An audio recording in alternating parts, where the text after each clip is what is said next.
धम्मं शरणं गच्छामि और संघं शरणं, ये 3 शरण है। हमने कहा नमो तस्य भगवतो अरहतो सम्मा सम्बुद्धस्य, मैं नमन करता हूँ उन भगवान अरहत को जो सम्मा सम्बुद्ध है। और सम्मा सम्बुद्ध कौन है? सम्मा सम्बुद्ध वो जो अपनी इंद्रियों पे जिन्होंने विजय प्राप्त कर ली हो। किन पे? इंद्रियों पे। जो लोभ, मोह, क्रोध, ईर्ष्या, इन सब मान भावनाओं से परे चले गए हों, इनका कोई असर बुद्ध पे नहीं होता। ऐसे सम्मा सम्बुद्ध को मैं क्या करता हूँ? नमन करता हूँ। बुद्धं शरणं गच्छामि, बुद्ध कहते हैं ज्ञान। बुद्ध एक पदवी है जिस पर सिद्धार्थ गौतम पहुंचे। कौन पहुंचे? सिद्धार्थ गौतम जिस पदवी पर पहुंचे उसे कहते हैं बुद्ध की पदवी। ज्ञान की उच्चतम कोटि को उन्होंने ग्रहण किया, तो हम उनकी शरण में जाते हैं। धम्मं शरणं गच्छामि, धम्म कहते हैं वो विचार जो बुद्ध ने और बाबा साहब ने हमको दिए, मैं उन विचारों की शरण में जाता हूँ। संघं शरणं गच्छामि, ये अब एक संघ बन गया। ये महिलाओं का संघ बन गया, ये पुरुषों का संघ बन गया, ये संपूर्ण एक संघ बन गया। क्या बन गया? संघ। हम इस संघ की शरण में जाते हैं। बाबा साहब ने भी कहा संगठन में शक्ति है, शिक्षित बनो, संगठित रहो और संघर्ष करो, है ना। उन्होंने भी संगठन की बात कही, वो बुद्ध से ही ली बाबा साहब ने संगठन की। तो संघ की शरण में जाते हैं, पहली बार भी, दूसरी बार भी, तीसरी बार भी। ये 3 बारों का चक्कर है। आप कभी पहले देखते होंगे तो तीसरी बात की हवाई जय काम करना हो तो कहाँ कर दूंगा, कल ना है कहाँ कर दूंगा ना, ऐसा ना त्रिवाचा भरे, कितना त्रिवाचा भरे। पहले कोई किस्मत नहीं खिलाता था, त्रिवाचा भरवा दे, त्रिवाचा। तो ये त्रिवाचा है। क्या होता है ये? त्रिवाचा। पहले बातों का बहुत बड़ा महत्व था। एक बार जो कह दिया वही पत्थर की लकीर। आज तो लिखे हुए को मिटा देते लोग, एफिडेविट को झूठा सिद्ध कर देते। पहले बातों से फिरते नहीं थे। तो त्रिवाचा बहुत बड़ी बात है, इसीलिए 3 बार बोला जाता है।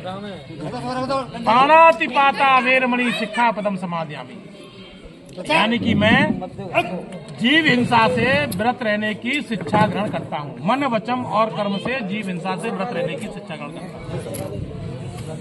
अदन्य दाना वेरमणि शिक्षापदम समादयामि, मैं चोरी न करने की शिक्षा ग्रहण करता हूँ।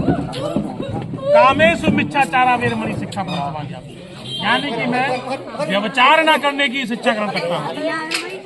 मूसावादा वेरमणि, यानी कि किसी प्रकार की चुगली, चट्टी, झूठ से व्रत रहने की या शिक्षा ग्रहण करता हूँ। आप देखते हो कि घरों में झगड़े होते हैं ना, वो इसी चुगली चट्टी से होते हैं।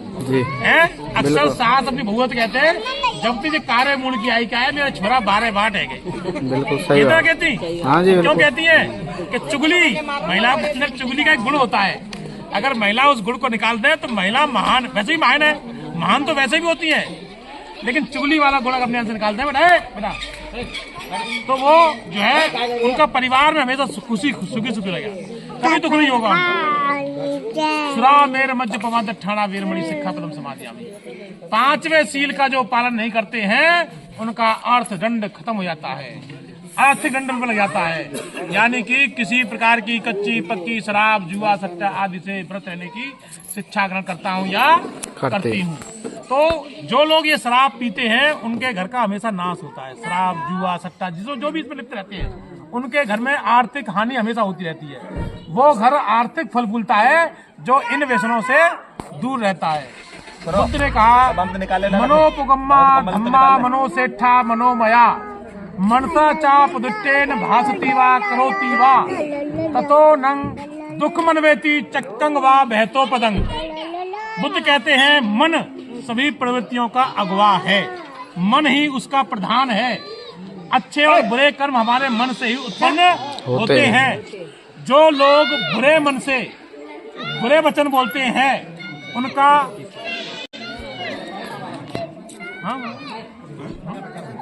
उनका दुख उसी प्रकार पीछा कर लेता है जैसे बैलों के पीछे गाड़ी का पहिया। दुख ऐसे ही पीछे उनका होता है जिनके विचार बुरे होते हैं, जिनके वचन बुरे होते हैं, जिनका मन बुरा होता है। दूसरी बात में बुद्ध कहते हैं मनोपुगम्मा धम्मा मनोसेठा मनोमया मनसा चा प्रसन्नेन भासती वा करोति वा ततो नंग सुख मनवेति छाया वह अनपायनी। बुद्ध कहते हैं कि मन ही सभी प्रवृत्तियों का अगवा है, मन ही उसका प्रधान है। जो व्यक्ति अच्छे मन से अच्छे वचन बोलता है, अच्छे कार्य करता है, सुख उसके पीछे ऐसे हो लेता है जैसे व्यक्ति के पीछे उसकी छाया। तो आप अगर अच्छे मन से अच्छे कर्म करोगे तो आपको सुख ही सुख मिलेगा।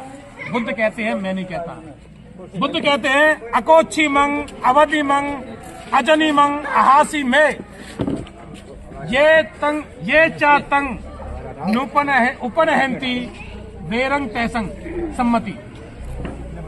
वो कहते हैं इसने मुझे डांटा, इसने मुझे मारा, इसने मेरा जीत लिया या इसने मेरा सब कुछ लूट लिया। जो ऐसी भावनाएं अपने मन में रखते हैं उनका वैर कभी शांत नहीं होता है।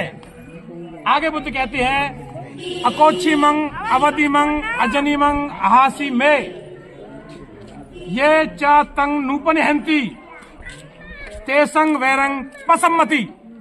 बुद्ध कहते हैं इसने मुझे डांटा, इसने मुझे मारा, इसने मेरा छीन लिया, इसने मुझे जीत लिया, इसने मेरा सब कुछ लूट लिया।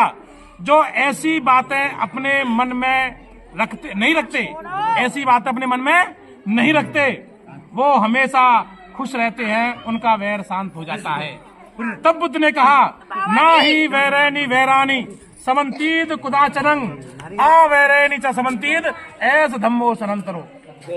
बुद्ध कहते हैं वैर से वैर कभी शांत नहीं होता है, क्रोध से क्रोध कभी शांत नहीं होता है। आप गाली दो, दूसरा गाली देगा। आप घूसा मारो, दूसरा घूसा मारेगा। आप थप्पड़ मारो, दूसरा लात मारेगा। आप डंडा मारो, दूसरा गोली मारेगा। बढ़ता रहा ना, घटा कहीं नहीं। घटे कैसे? उसने गाली दी, आप ध्यान मत दो। क्यों? उसने दी, हमने नहीं ली। बुद्धिया कहते हैं उसने दी, हमने नहीं ली। तो जो उन लोगों का वैर शांत हो जाता है जो वैर से वैर नहीं, वैर को प्रेम से शांत करते हैं। वैर कभी क्रोध से, वैर कभी वैर से शांत नहीं होता है। लड़ाई कभी लड़ाई से खत्म नहीं होती है। लड़ाई हमेशा शांति से खत्म होती है। आपकी नाली में किसी ने कूड़ा डाल दिया तो आप उसको उठा के फेंक दो, ये दोनों परिवारों के लिए अच्छा है। और आपने कह दी कि तेने मेरे नाली में चौड़ा कूड़ा, तो ऐसी डालूंगा मैं तो। लड़ गए, सर फूट गए, ताने चढ़ गए, वकील कर ले, कोर्ट पहुंच गए, लाखों रुपए खर्च कर दिए और आए कि ना समझौता भयो। और क्या बात भाई, क्लास में क्या होता है फलाने यार, सुनो इसी काम को अगर जब भी काम हो जाता तो पैसा खर्च नहीं होता, लड़ाई नहीं होती, आपस में दुश्मनी नहीं बनती। ये बुद्ध कहते हैं, ये मैं नहीं कहता। ऐसे ही बुद्ध के जीवन से एक कहानी सुनाते हुए मैं अपनी बातों को विराम दूं या थोड़ा सा और। तो बुद्ध कहते हैं एक बार बुद्ध के जीवन की बात थी। एक व्यक्ति के बुद्ध के पास आया और